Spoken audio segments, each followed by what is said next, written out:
10 জিলহজ জামারাতে পাথর নিক্ষেপের মাধ্যমে শেষ হয়েছে পবিত্র হজের আনুষ্ঠানিকতা। এরপরেই দেশে ফিরতে শুরু করেছে হাজিরা। ফিরতি যাত্রায় তৃতীয় দিনে হযরত শাহজালাল বিমানবন্দরে অপেক্ষা করতে দেখা যায় স্বজনদের। দীর্ঘ অপেক্ষা শেষে বিমানবন্দরের দ্বিতীয় টার্মিনাল দিয়ে বের হন হাজিরা। এ সময় স্বজনদের কাছে পেয়ে আলিঙ্গন করেন তারা। বৃহস্পতিবার 11টি ফ্লাইটে 2800 হজযাত্রী দেশে আসবে। হাজিদের সর্বোচ্চ সেবা দিতে আলাদা ইমিগ্রেশন কাউন্টার ও টার্মিনাল ব্যবহার করা হচ্ছে বলে জানান বিমানবন্দরের নির্বাহী পরিচালক group captain SM Ragib Samad.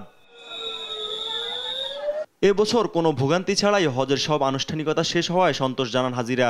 আসা যাওয়া প্লেনে কোনো সমস্যা হয়নি, আলহামদুলিল্লাহ ভালো। যাওয়ার পথে ঝামেলা হয়নি, যা গেছিও স্মুথলি, আসছেও স্মুথলি, কাজ করছি অত্যন্ত সুন্দরভাবে। আগে থেকে হজ সিস্টেম ম্যানেজমেন্ট সবকিছু ভালো ছিল।